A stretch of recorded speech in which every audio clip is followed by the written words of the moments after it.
Hello, hello, hello, everyone. Welcome to the live Q&A session for the Wealthy Trustee community. I'm super excited that you guys are here. So we're going to dive right into Q&A. We do have 1 hour so that I'm able to answer any and all questions that you guys might have. I know that you guys have submitted some questions. I'm not sure who's on the call, so I'm not gonna go and answer the questions because I don't know who's on here. You could just raise your hand or put your question in the chat, then I will answer the questions for those of you guys who are present at the moment, okay? So with that being said, who wants to go first? So you can go ahead and raise your hand and we can dive right into Q&A. And also, how are you guys doing? How is everyone doing today? I'm doing great. This is Monica. Hey, Monica, how are you? Good. It's been kind of a busy couple of days, but my conference just kind of ended for the day, so it's a wind down, and I'm excited to be on this call without distractions from a conference. Awesome, awesome. Well, congrats on you attending your conference. I'm so glad to hear that. So that is excellent. So I'm glad that you're doing okay. Do you want to go first? I know that you have a couple questions. Okay, hold on. Let me get back. Oh, yep. So I did kind of get a couple questions answered, but I will re-ask them just in case somebody else may want to know.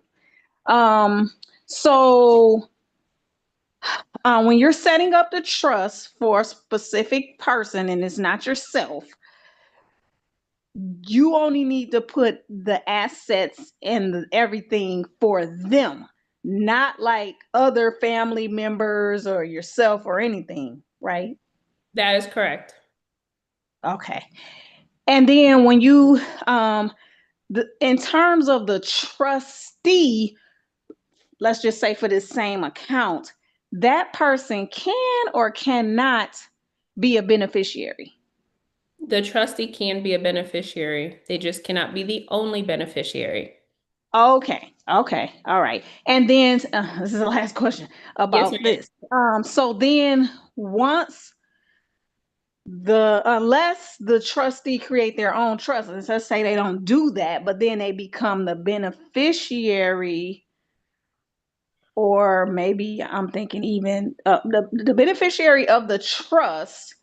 And do you take over the trust? Like if the initial person passes away, or So it's not automatic. So you have to list who you want to take over the trust. So that oh, position is called successor trustee, and that's that's the right. person Okay. who's going to take over for you. You have to assign that person. So you're going to nominate them, and as long as they are available to take over that position when the time comes, then they will become the trustee. Okay, so with that being said, can a person, and I apologize if somebody asked this and you keep saying it over and over again, because I've just probably missed it. So can a trustee and a successor be the same person? Okay, that's a very interesting question. So can you, that are the trustee, can you also be listed as the person who's going to take over for yourself? My mom, not myself. Okay, but it's still the same thing. So if you're the Okay. trustee, Monica, can you Hmm. list yourself to take over for you?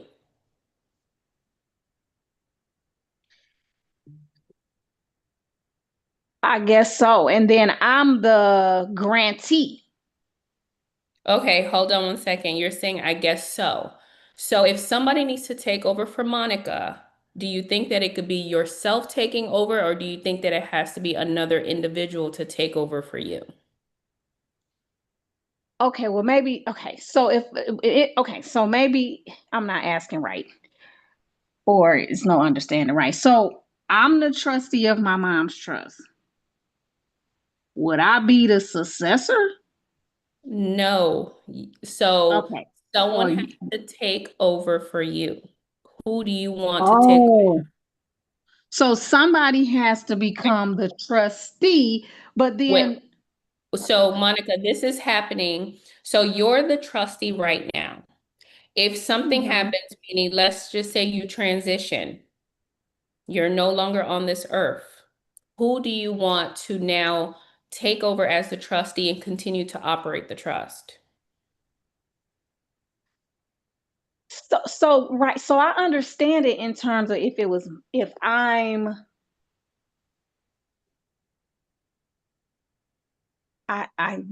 okay, so when you say me, I'm the grantor, right? No, you're the trustee, you're operating the trust. So there has to be a person to operate the trust at all times, at any point in time.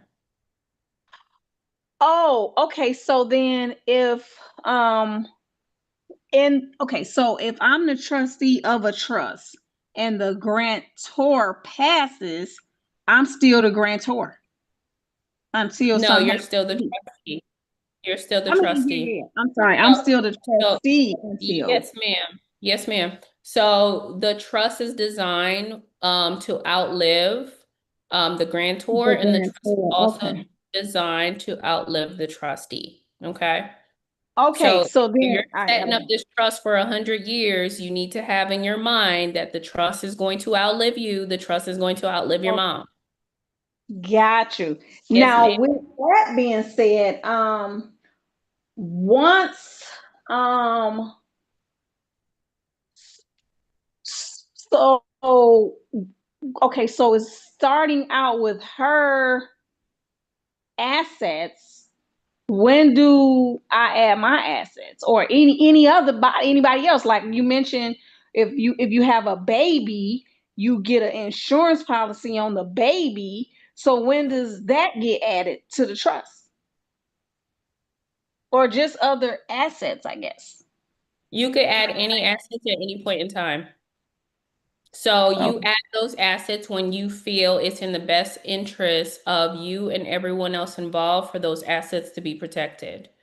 So based on our previous conversations, it sounds like you and your mother are going to have two separate trusts. So if you have your own trust, your assets are going in your own trust, and it's not going to go in the trust that you are establishing for your mother. Okay. But if something was to happen to her and I'm still in control, I can then add my stuff over there. Cause Yes. then Yes. okay. All right. Okay. I think that's all I got for now. Okay. That's good. Thank you. I appreciate it. You're so welcome. You are so welcome, Ms. Monica. I feel like I just had a breath of fresh air by going through this with you. So thank you. Okay, we're gonna go to let me see. Somebody put a question in the chat and then I'll go to Ramonda. So they said page two with the agreement, the parties intend to create a private contract expressed trust to benefit the grantor's family inheritors, heirs, here and after the beneficiaries. So what you need to do is always, right? You are going to customize the trust, okay? So um when it says to benefit the grantor's family, you can just delete the word grantor, and it's to benefit the family, the inheritors, the heirs, the beneficiaries. Okay, so just delete the one that word. Next we have Ramonda. Hello, Miss Ramonda. How are you? Hello.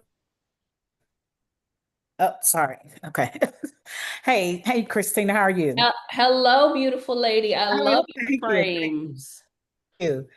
All Couple right, of questions I have really yes, just to clarify some things. yes, ma'am. Okay. So I keep asking you this question and you're giving me the answer, but it's not coming to me. It's not coming, I'm not understanding it.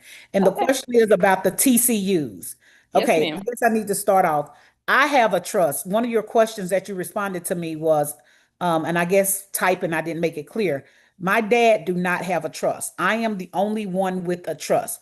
My dad deeded me and the three of his properties that he put inside of my trust.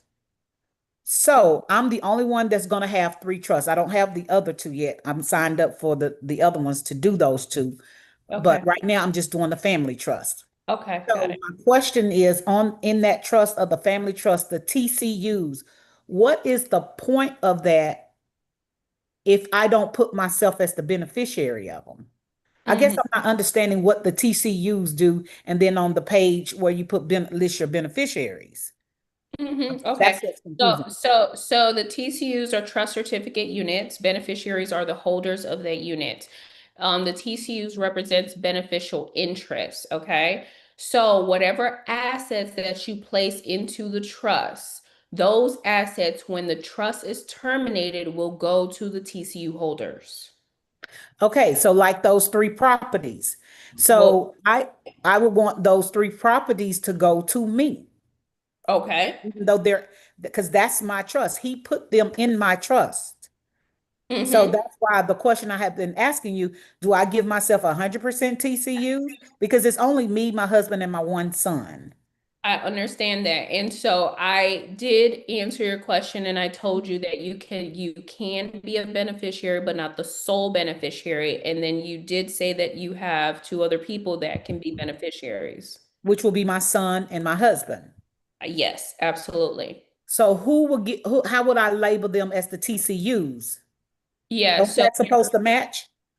no, you can divide it however you can divide it however you choose to divide it. Okay. So if you want 99% and one other person gets one, if you want 98% of the TCUs and then the other two people get one and one, that is how you decide. Okay.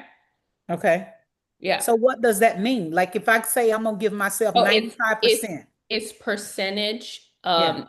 So TCUs represent beneficial interest. Okay. Mm-hmm. So that means that because you're the beneficiary, you're benefiting from the trust. Mm-hmm. Okay. So the trust has assets, right? Let's just say that those assets generate income. Then that is trust income. After your operating expenses, then you have what is considered distributable net income, which is income that can then be distributed to the beneficiaries.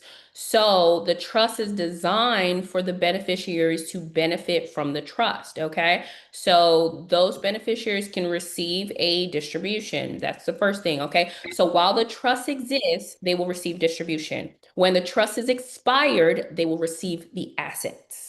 Okay, so that means that when that trust expires, let's just say in 50 years into the future, those three properties cannot be owned by the trust anymore because the trust is expired. It doesn't exist anymore. So then those properties need to be deeded over to the beneficiaries, and they're going to be deeded over based on how many TCUs they hold. Okay. Okay. So those properties that he put in my trust for me, I am getting ready to renovate those properties. My money.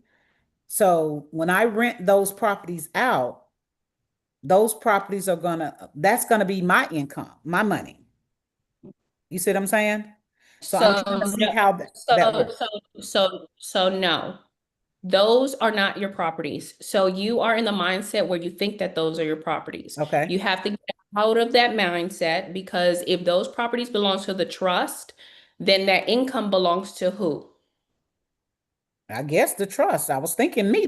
Yes. No, that was the right answer. Yeah. It belongs to the trust. Okay. So you are thinking about it incorrectly, and you need to shift that mindset to know that if that asset belongs to the trust, that money belongs to the trust.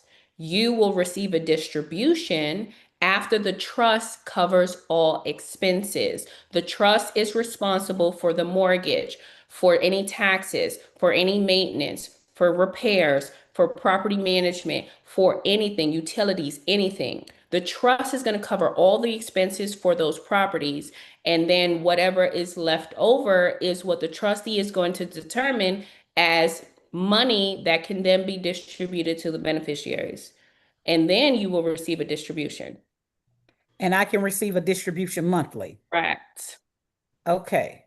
Okay. I think I'm understanding that. Like you said, it's a mind shift on that. Yes, I was ma'am. worried It about the sure is. TCUs, but I was worried about the TCUs. I need to be worried about the percentage that I will be giving myself monthly, Correct. because that's how I got to keep it. And it's going to be your percentage that you receive is based on how many TCUs you hold. See, that's what I thought. Okay. It's just like stock certificates. Okay. So Yeah, technically I can put, since so I won't be the only one, I can put myself 99% and my son 1. Because correct. he's 11 years old. Correct. Okay. Okay. So I got that. Thank you for that. That cleared up something. You're Okay. welcome. Now my second question is another one. I finally figured out the minutes. Looking at them carefully, the first minutes has a notary part because that's the beginning part of the trust. But when I go back to do my bank account and all of that, that page did not have a notary part. So I didn't know that. And so that's why I kept asking you, do I notarize the minutes? Now I understand you don't have to. You just put those in there and they're done.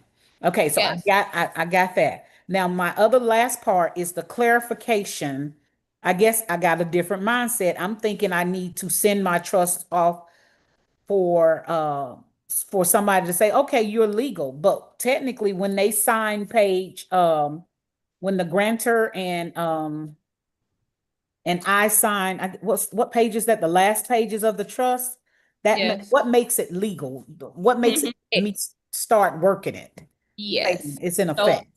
so it's an agreement, Mm-hmm. right, between you and the grantor. Mm-hmm. So once both of you guys sign in front of a notary, that is what makes the trust legal. Okay. If it's not notarized, it's not legalized. Okay, Okay. which piece of paper is that? Which section is that? So it's all the pages that you see that have a signature and it has a notary acknowledgement section.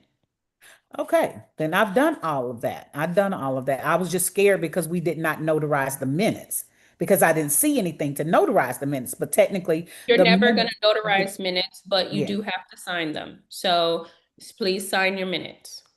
Okay, just fine. Me in the so how do And I get my board of whoever trustee? whoever attended. So you can get electronic signatures, Okay. DocuSigns, whatever, by any means necessary. When I write them up, just send them to them and have them sign it, and then they send it back to me. Yeah, absolutely. Okay. Yeah, you can do electronic signatures. So especially if you're having a virtual meeting, so you can have your meetings on Zoom and then Hmm. everyone can sign electronically. Okay. All right. Thank you so much. You are so Mhm. welcome, Miss Ramonda. Thank Okay. you as Mhm. well. All right. All right. Next we have Nana. Are you? Good afternoon, evening. Hi. Hi, Miss Tracy. So How are you? thank you, thank you. I am done, done, done. And when I was hearing Ramonda, I wanted to say done. I was like, so is this just is such a new process for us all to we're all kind of like, we're in that mindset that we got to give our stuff over and let them tell us when to activate it, when it's just boom. The minute it get notarized, boom, it put into effect. So that's what I did. I got Good. all 5 pages notarized. I opened up all the bank accounts. And so this week will be my first meeting, my board meeting. So we've been kind of chatting along the way, but this will be the first official meeting this coming Sunday. So I got, Congratulations.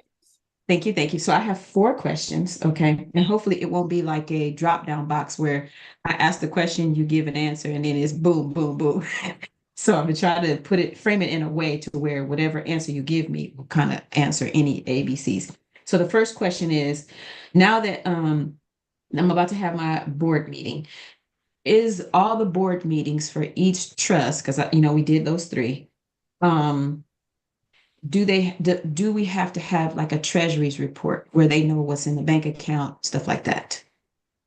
Yeah, so that's separate from a board meeting. So that is Oh, what we consider like record keeping, or okay, bookkeeping, right? And okay, so, okay. and that is, as long as you provide your treasurer with the task of doing that. Okay. So, Okay. where So it's they, not a must that they know how much is in the account. no, that it's if you assign them to keep, records of what's there. Okay, okay, gotcha. Okay, so now that everything is filed and the accounts is open, what's next to fund the trust? Okay, so when you say accounts is open, did you get bank accounts? I did. Okay, awesome. All right. So now the next thing that you need to do is pretty much acquire funding, right? So you've already opened up the trust fund account and you put, a certain amount in there, right? Right. And so you should have documented what that amount was on the promissory note. And then after that, the trust is considered funded, right? And so if you have any additional assets, you want to transfer those assets. And if you need if you need funding, then you want to go the route of getting funding. So it's kind of like what we've showed. Were you in the workshop? Not the workshop. I did the DIY. Okay, all right. So we have a funding specialist that he teaches you all the steps that you need to take to get funding for the trust from banks. Okay. And that's if you are deciding to establish these banking relationships with these financial institutions. So, some of the things that we do is we'll leverage our personal credit, we will leverage our LLCs if we have them, or we will decide to establish business credit with a business trust, right? So that we can get funding for the trust.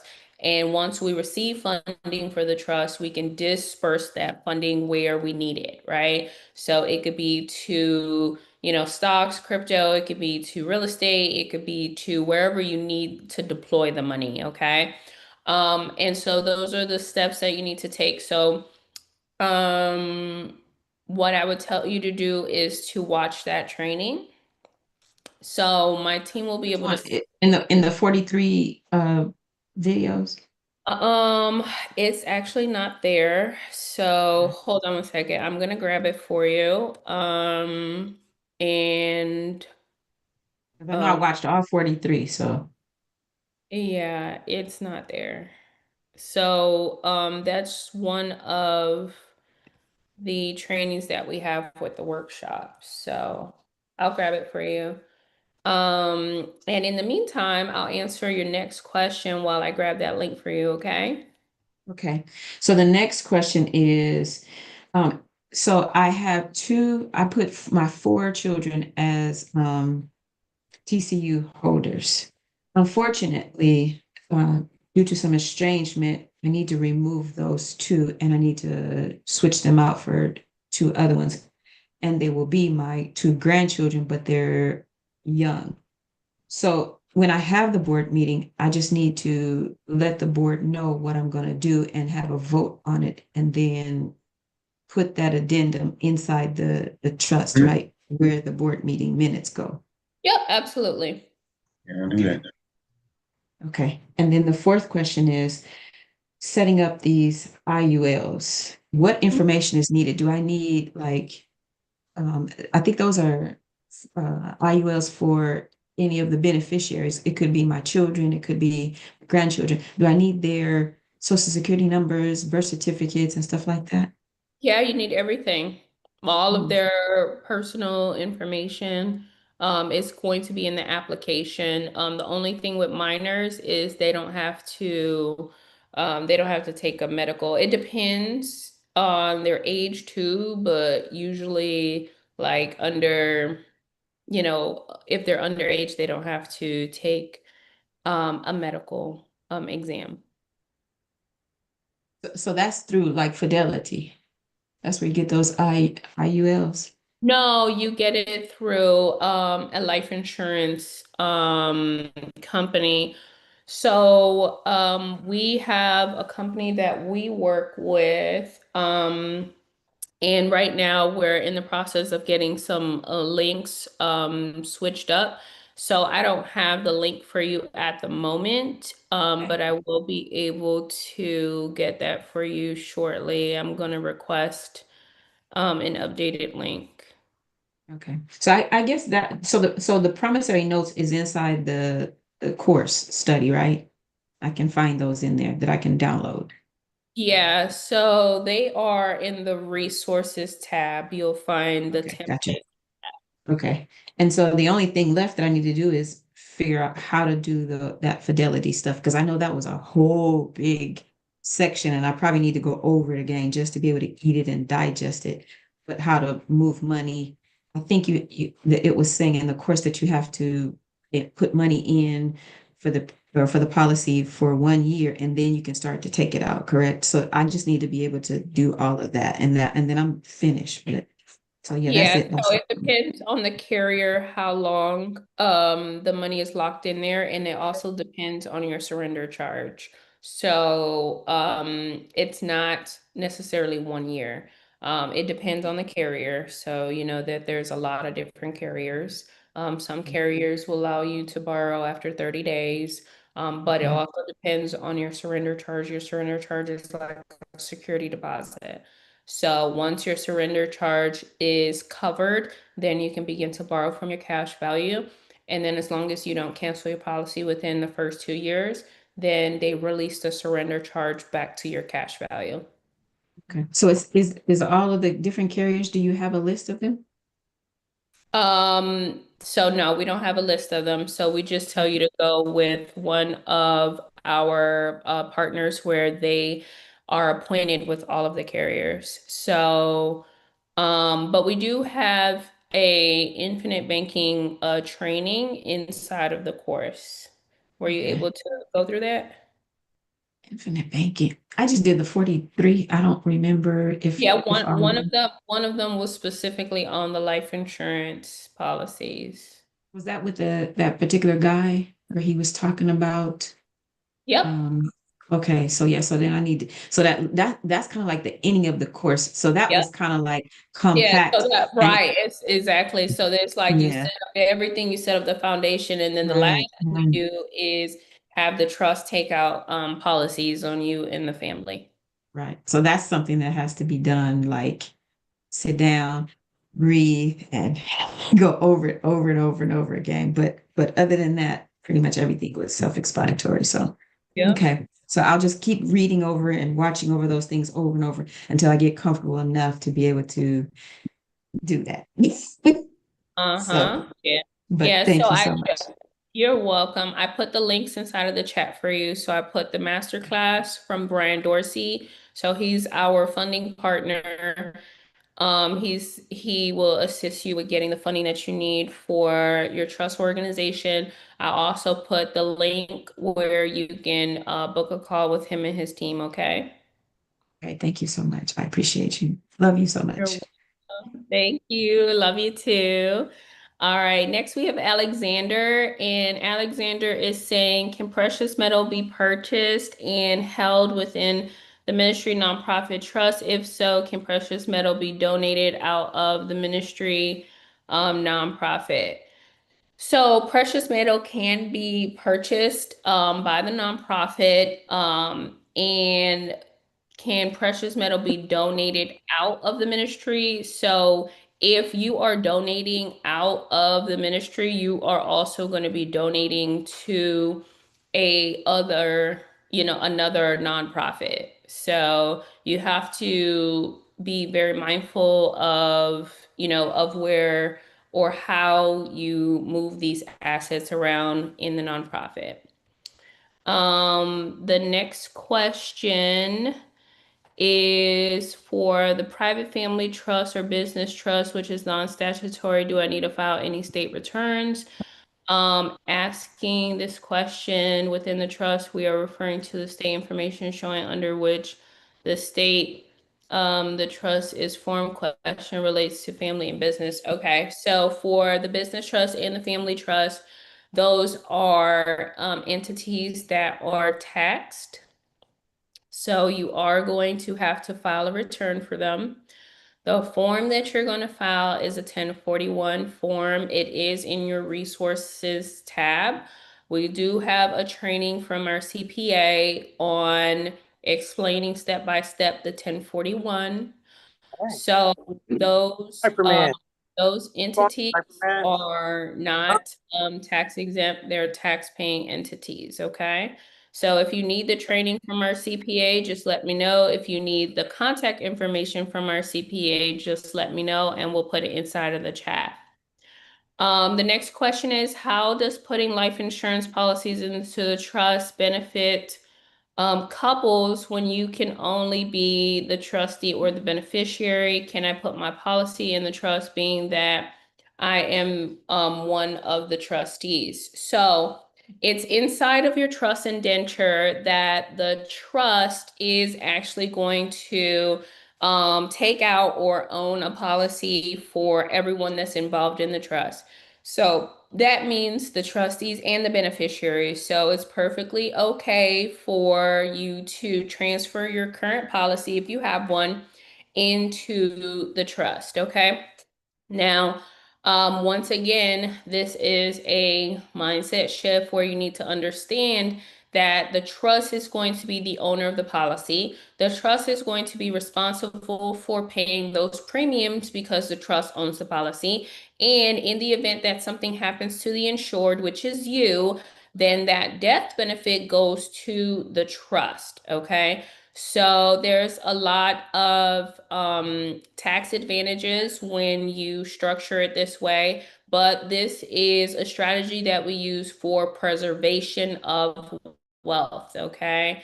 So with that being said, that is the way that you would want to do that, and it's perfectly fine for the trust to own your policy, okay? Because you are a key person within the trust organization because you are the trustee of the organization, okay? Let's see, our next question. We're gonna go to ESR. You are on mute. Okay. All right, I'm unmuted. Okay, awesome. How are you? I'm doing extremely well. And yourself? I'm doing fantastic. Nice to see you this evening. Absolutely. Same here. Hey, look here, I have one question. That's in Yes, regard to sir. the trust, in regard to the trustee. Can that Yes. trustee hold another position just like the treasurer or something else? Or does, Oh yeah, so no. So the trustee is the only fiduciary in the trust.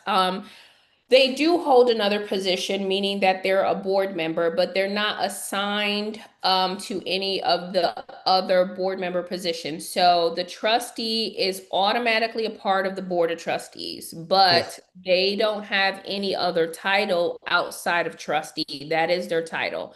Now you have other board members on the board of trustees, and those people are appointed by you, the trustee, and they are appointed in a specific position like a treasurer, like a secretary, like a general manager. Okay, but the trustee, that's their sole position. So their only position is the trustee. They're not labeled as anything else but the trustee. They're the only person who has fiduciary powers in the trust. No one else has those powers, and they're automatically a part of the board. But yeah, they're not the treasurer, they're not the secretary. Now, if you don't have anyone appointed as the treasurer or appointed as the secretary, all of that falls on to the trustee. So if you don't have a secretary, then you're going to be doing all of the secretarial tasks that are required within the trust organization. okay, got that. Just one other thing in regard to votes. The Yes, sir. people that, the people that I place on the board, I would have to select the people to hold those positions if I choose to. And if I choose another individual or two or whatever, each one of them has a vote in during the board meetings. Is that what we're saying here? Yeah, so if you have a circumstance that's going to require a vote, then their vote is going to count as long as they're present in the meeting to vote. Okay. All right. That's good for me. All right, thank you so much. Thank Thank you for you. asking that good question. You're welcome. All right, and then the next question we have is, I want to know more about the protector. It seems as though the protector has a lot of power. Who would you put as a protector, since it seems that it cannot be a family member, etc.? How does the person have the power to get rid of the trustee? I am at work, so I'm not able to come on. Okay, I totally understand. So, yeah, there is going to be a recording. So we're streaming right now. So the whole session, we'll put the replay link inside of the chat for you all. So with that being said, with the protector, right? The protector is a position that is optional. It's not required. So if you do not want to appoint someone as your protector, you don't have to. Now, you personally, if you are the trustee, you cannot appoint the protector. So the other individuals that are part of the board would have to appoint the protector.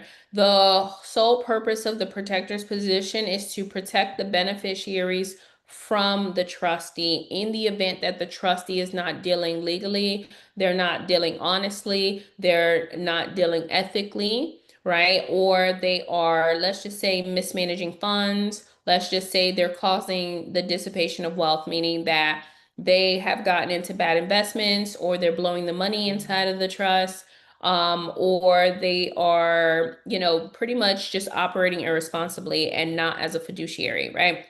So at the end of the day, you have to protect the trust, right? Because the trust is designed to benefit the beneficiaries. And if you have the trustee that is, spending all the money irresponsibly, then it's putting the entire organization in danger.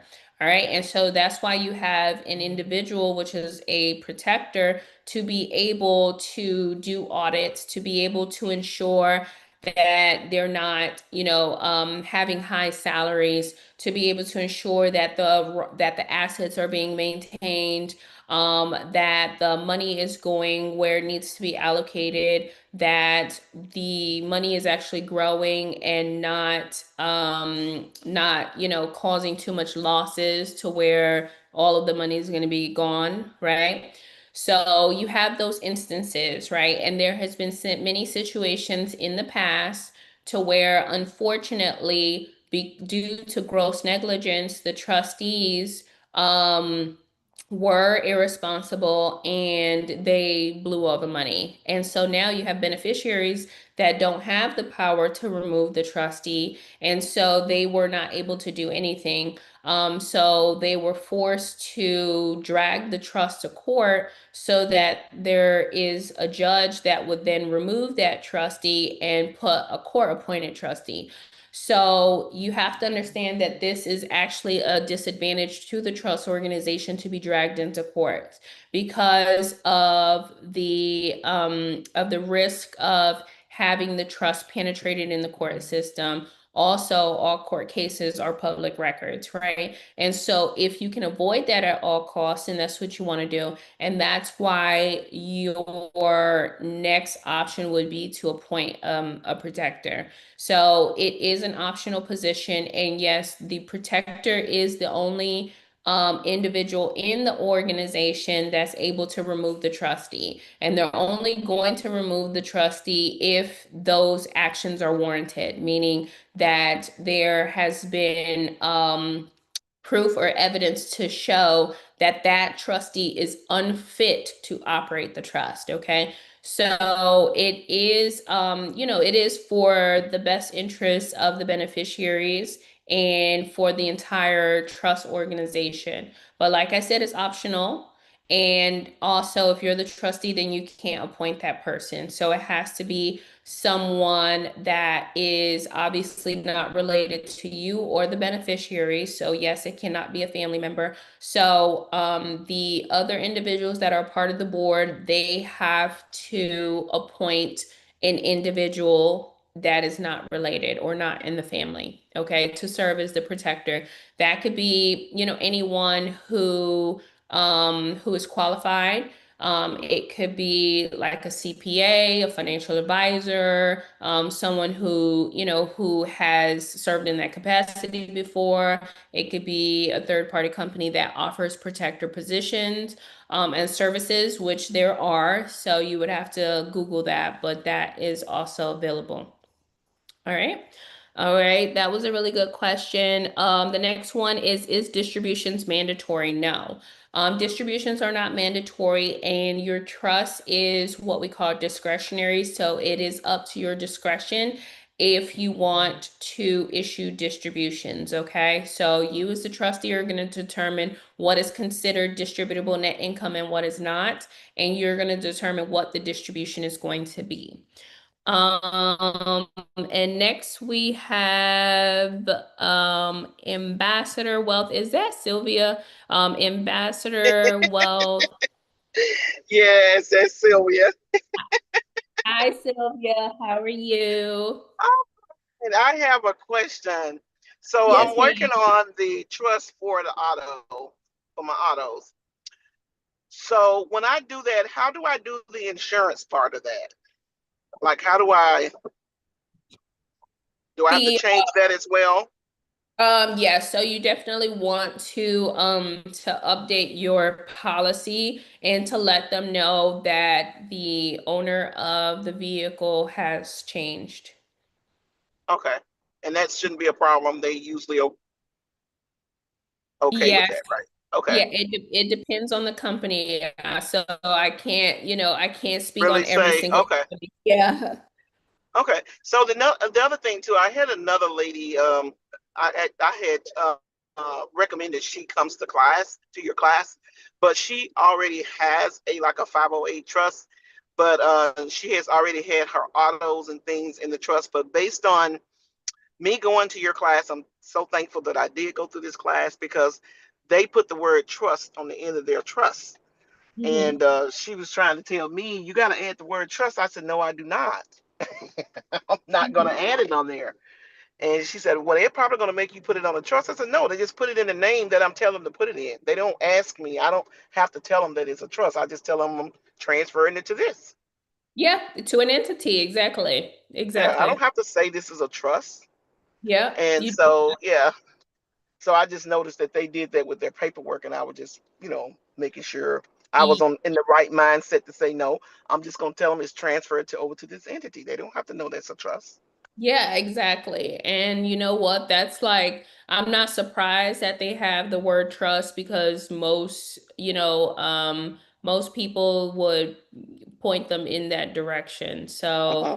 that's just like, how that's one of the biggest mistakes that a lot of people make. So they'll put their Yeah. name or they'll put the word trust in it. And I would say that there's nothing wrong with it, but you're just letting it already be known. And if you want to operate a trust for privacy purposes, then you don't want to automatically disclose that that's the type of entity that you're operating. Okay. Yeah. All righty. That's what I need to know. So I just call the insurance company and let them know. Now, the other thing, did you want to review our information before when we finish it, just to make sure, or Oh yeah, okay? if you can send it over to me, if you have my email and also Ivy's email, if you send it to both of us, then we'll be able to double check everything for you. We don't mind doing that. Now, is that before I get the EIN or after I get the EIN? No, it could be after. It's Okay. just gonna be before notarization. Okay. Okay. Will do. All right, sounds All right. good. Thank you. Have a good one. Drive All safely, right. Miss. All right. All right. The next question I see is, can I put my children's home and cars into the trust and get a policy on them and allow the trust to take care of their assets? This way we would have one big trust. Yeah, you can. So you can put any assets. So anyone can put any assets into the trust. So if your children want to put their houses into the family trust, they can do that. If they are listed as beneficiaries, that is a good thing. And As long as they're in the trust, then the trust is able to take out policies on them, which will allow you guys to build up that generational wealth utilizing the life insurance policies. So yes. The next question is there a time limit on creating the trust bank accounts after notarization? No, you can set up that trust bank account at any point in time. It could be a year or 2 or 3 years later. So it's not like it's going to expire. So whenever you're able to get that bank account, you can do that as long as your trust has already been notarized, as mentioned. The next question that I see is, can the Board of Trustees and or the co-trustee for the business consist of beneficiaries of the family trust, children and or family members? So can the Board of Trustees or co-trustees of the business consist of beneficiaries of the family trust? So you have to understand that these are two different entities. So if you're talking about the business trust and the family trust, these are separate entities. So it doesn't matter if the person serves as the beneficiary of, trust B or the family trust, right? They can still serve as a trustee of the business trust. So that is completely fine. The next question is,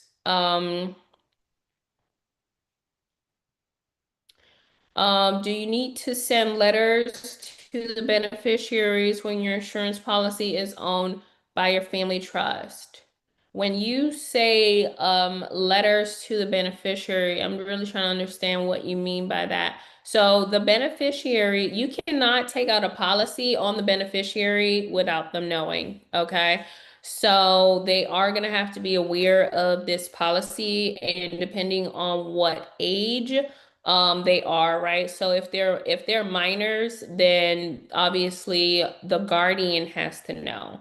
But if they are an adult, then their signature is required, right? So if they're 18 and older, you cannot take out a policy on them without there being a medical. Depending on the policy, right? Not every single policy requires a medical exam, but their signature is going to be required, okay? So I think that you're saying that you need to notify the beneficiaries of the policy. Next question is, if you do not add yourself and the co-trustee as beneficiary, can you update the TCUs at the board meeting? So yeah, you can update the TCUs at any point in time. And you will have a board meeting about it, and you will also have an addendum. So you an amendment, and so you are going to amend the existing issuance of the TCUs, and you're going to amend it to whatever the new issuance are. And that is going to be after a board meeting.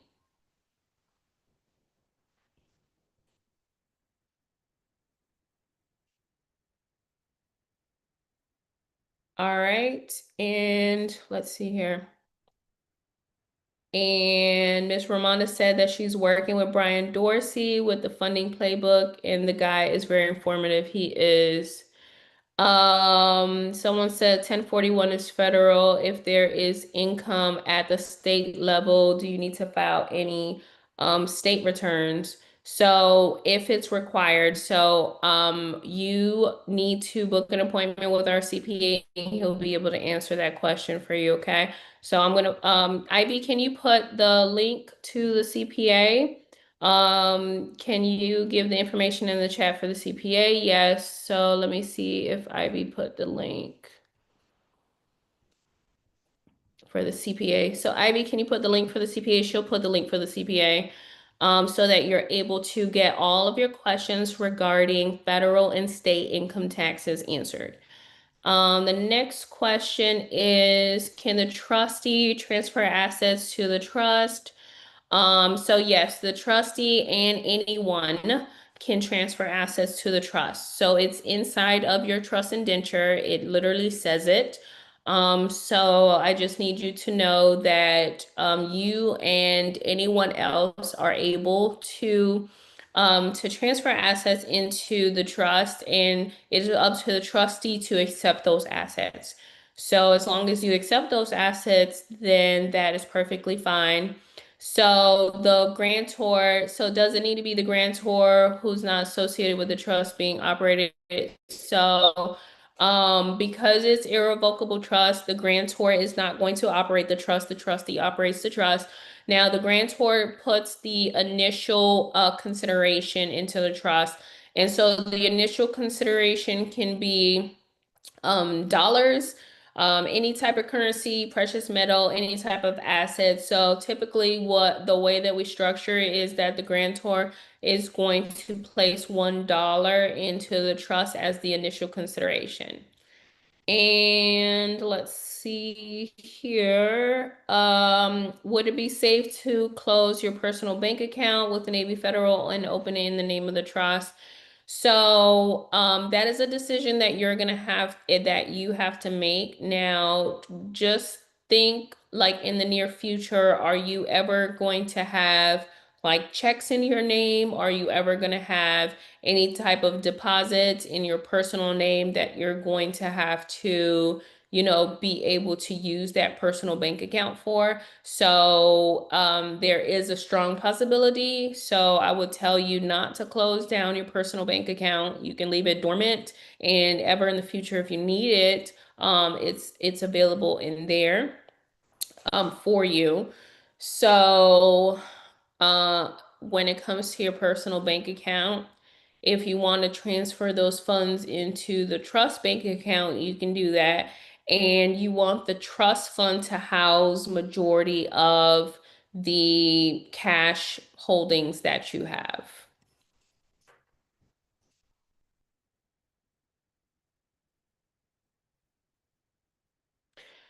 So the next question is, can my wife be the grantor, me as a trustee, kids as a beneficiary? Is this a way that the trust can be created without appointing anyone outside of the grantor? So because this trust is irrevocable, that means that if you assign your wife as the grantor, that means you're going to be locking her out of the trust, because the grantor, once they set up the trust, they walk away from the trust. They have no power and no control. So you have to really consider if that's the position that you want to put your wife in.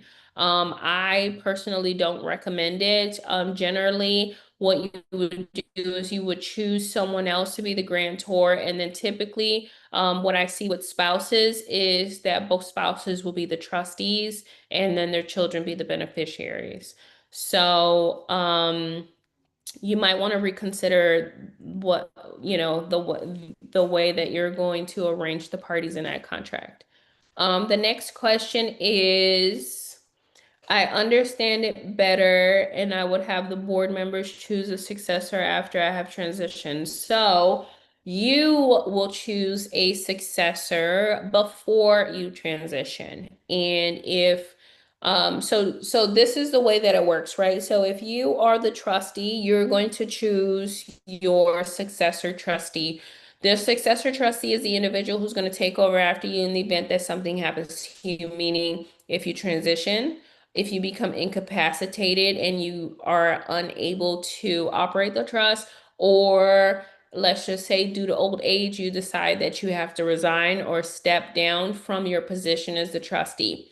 So you're going to appoint someone to be your successor trustee, and that person is going to take over after you. And so once that happens to where you resign, then they are then going to become, so they are in a dormant position where they're the successor trustee, and when you resign, then they are going to become the first trustee. They're going to become an acting trustee. So you get to nominate who you want to hold that position, and let's just say that you failed to do that. So if you did not appoint a successor trustee, and now you have resigned and there is no trustee, then the other board members of the board of trustees will then appoint a successor. that will then become the trustee.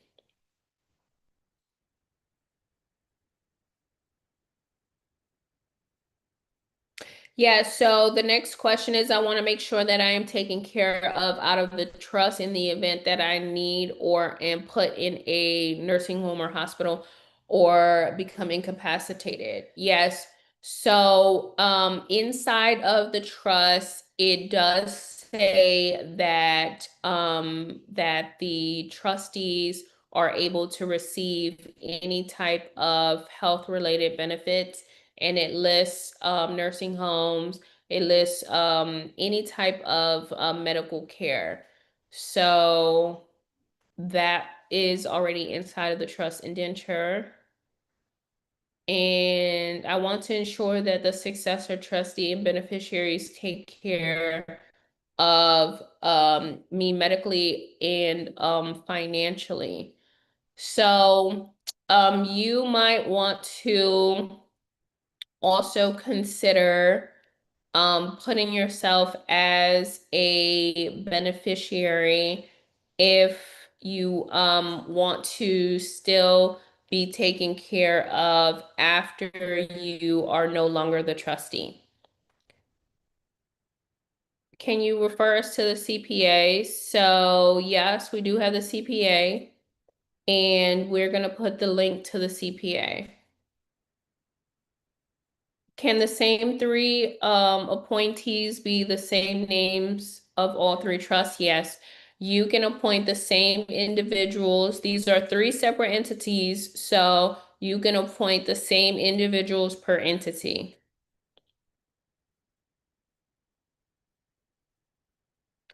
All right, so the next question is, I looked at the promissory note in the resources area. Can you explain that? Yes.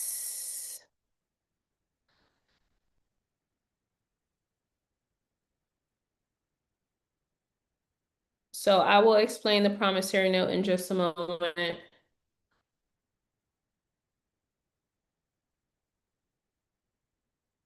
So the next question is, I don't want any of my properties to be sold for at least 5 to 10 years. So you have to put that restriction inside of the trust indenture. So everything that you're explaining right now, you have to put inside of the trust. Okay, somebody asked about the CPA again, so she put the CPA. And let me see if I have any other questions. Can there be multiple successor trustees? So you can have a first nominee and a second nominee. The second nominee is in the event that the first nominee is not able to take on the position as the trustee.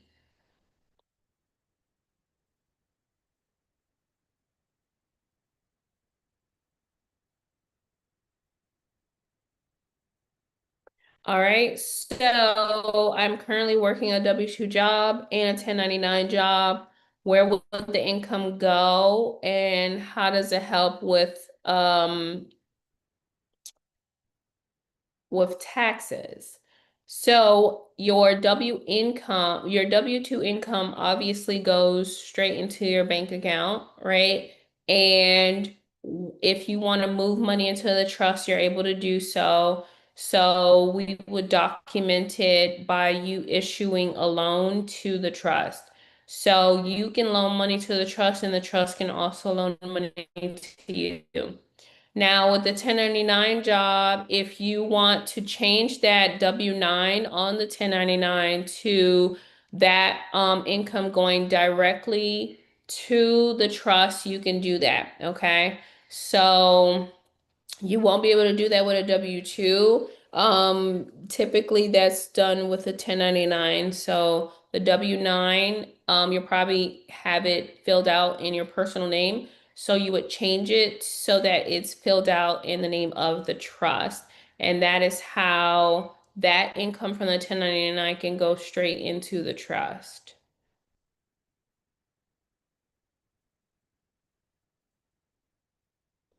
Can medical 5-year look back period take assets from the trust if you become a nursing home resident and owe the nursing home. So there is a look back period. Every single state is different. Some states are 2 years. Some states are more years. So generally that is with a living trust. But yes, there is a look back period.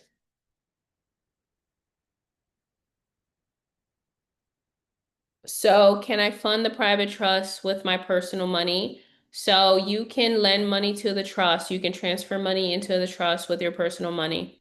So I'm gonna go through the promissory note so that you guys can look at it. Can you do a class on how to operate the business trust in comparison to the family trust? We have that inside of the course. So, if you go inside of the course, there is a video in there that actually talks about what you're asking right now. So I'll show you that so that you can find it. Sherry has a question, and then I will pull up the promissory note. Shirey, Sherry, how are you? I'm doing great. How are you? I'm better. Thank you. My question is regarding the 1099. If I have a consultancy business that I want to put into the business trust, when I put my invoice, does it go into the trust bank account or does it go into my business bank account? It goes 'Cause- into the trust bank account as long as your 1099 is in the trust. So when I do my invoice, I give them the bank account of the trust versus the business bank account.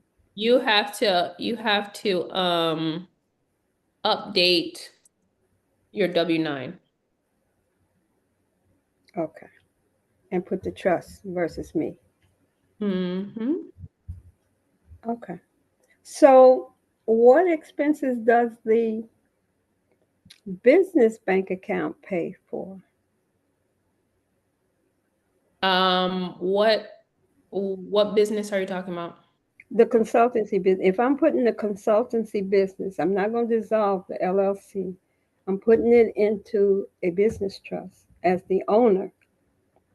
Do I operate the business out of the LLC, or do I operate the business out of the business trust bank account?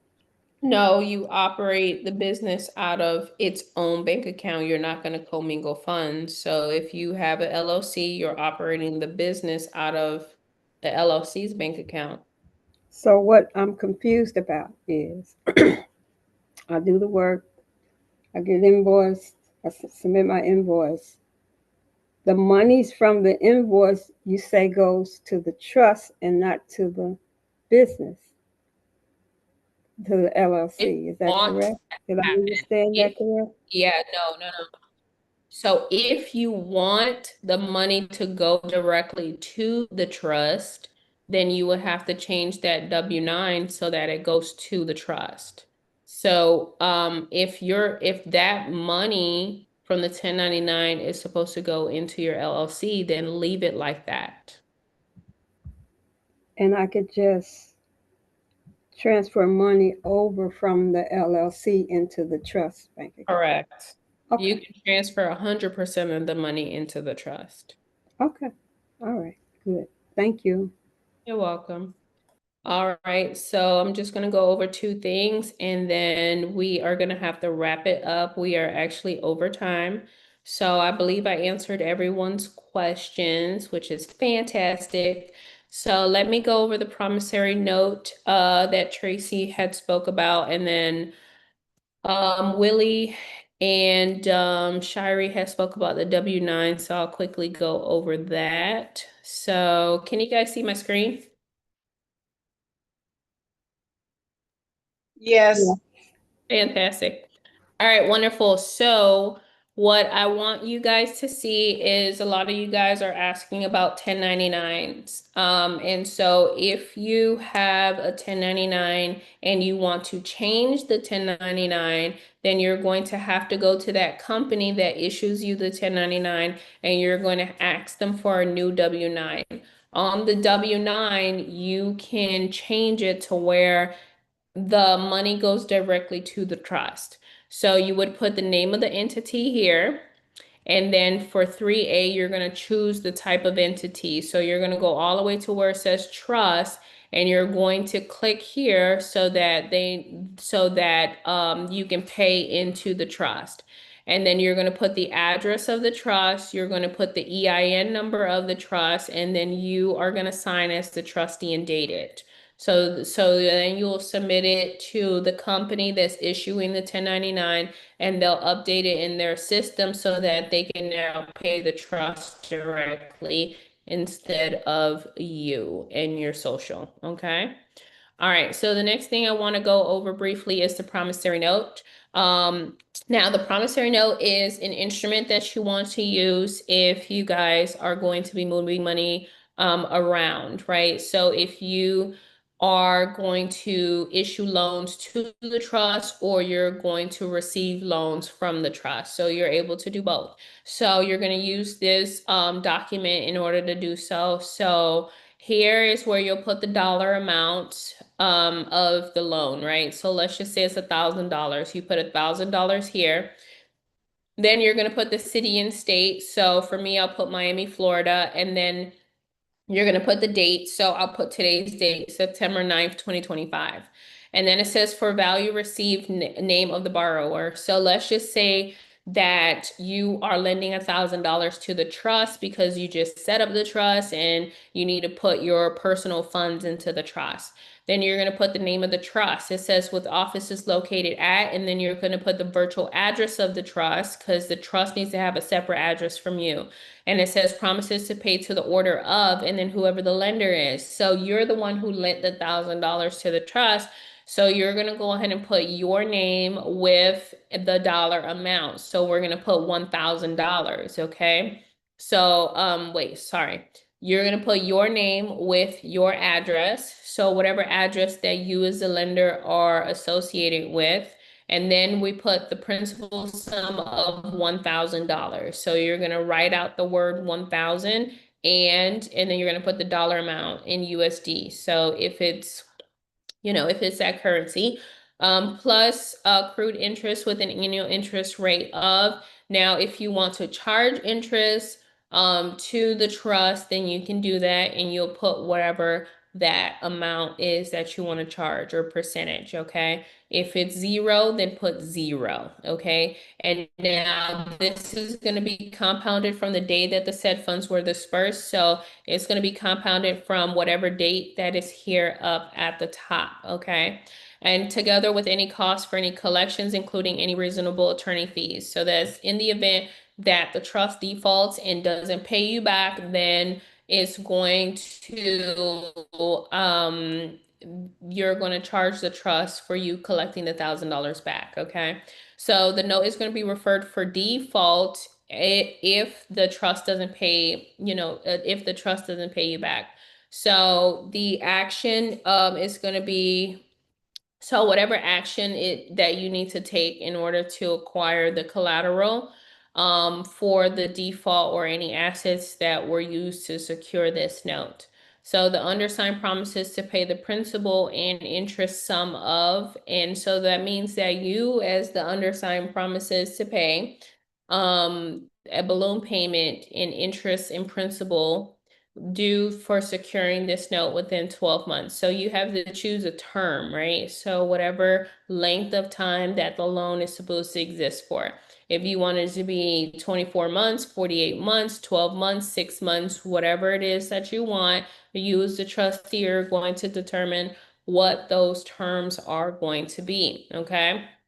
So then you have the privilege of paying the whole or any part of the obligation at any time before the maturity and hereby reserved by the undersigned. So you can pay back this loan prior to the due date, okay?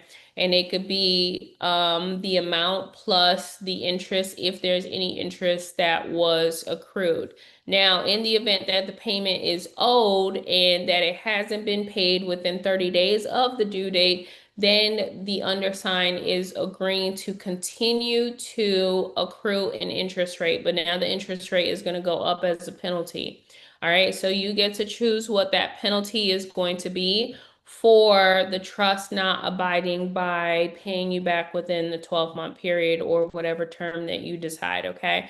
And so now the interest rate is going to go up, plus the payments are going to be monthly installments until the loan is paid in full. So then you're going to put the date that you're signing this loan, and then you're going to put the name of the trust or whoever is borrowing the funds, and then you're going to put yourself as the authorized person, so whoever's going to sign on behalf of the loan. So that is a promissory note.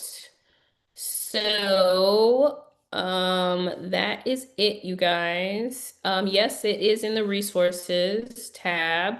So if you go into the program and you go scroll all the way down to the bottom to where it says resources, you are able to find that. Now, if you go to where it shows tax strategies, then you'll be able to see the video that shows how you move the money around between the business trust and the family trust and using the nonprofit. So Alexander says 0% loans for the trust. Yeah, you get to determine what the terms are. So with that being said, you guys, we are all done for the Q&A session. Thank you so much for being with all of us tonight. We appreciate you and we love you so, so, so much. So we try to do these Q&A sessions every other week so that we can get all of your answers to your questions. You can get all the answers. So with that being said, I appreciate you guys, and just I go ahead appreciate and you. thank you so much.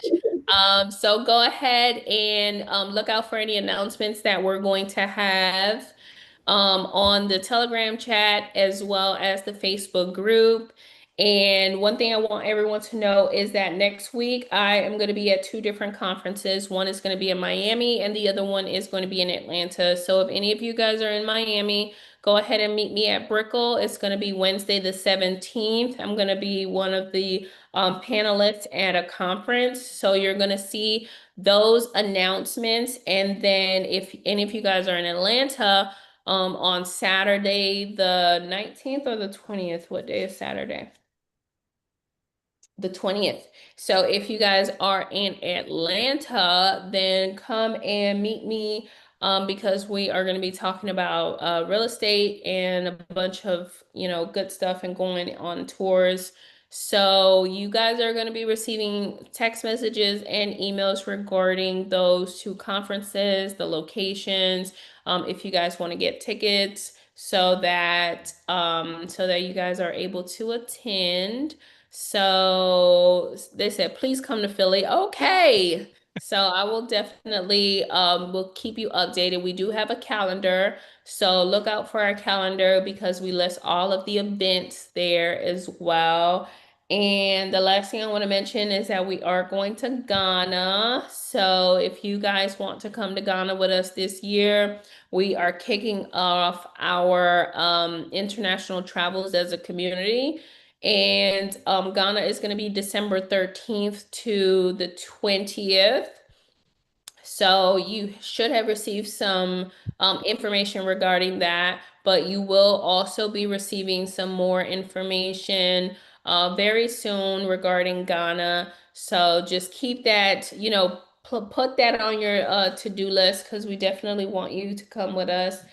Tracy lives in Ghana, so she's going to be joining us and a bunch of other wealthy trustees. So I'm super duper duper excited to Wait, Miss Christina. So that promissory note, that's anytime money goes into any of those accounts, you do that. So if I put $20 and $100 and blah, blah, blah, blah, that goes on the promissory note. that's if you want to document it as a loan. Okay. If otherwise, I don't have to use that promissory note. Correct. If you're not going to document it as a loan, you don't have to use it. Okay, cool, cool. And yes, I'll be in Ghana 9 weeks. 9 weeks. Yay, yay, yay, yay. Can't wait. So yeah, we're going to Ghana. I'm excited about that. So, with that being said, I love you guys and I will see you guys next week. So you guys have a highly favored rest of your day and just let me know if we can, how we can support you in any way. So me, Ivy, and the rest of the entire team are here to help you guys, support you guys, hold your hand through this whole process. So everyone have a good night and we will see you soon. Bye-bye. Bye. Christina. Thank Thank you. Bye. you. You're so welcome. Bye. Thank you so Bye. much. You're welcome. You're welcome. Good night, everyone.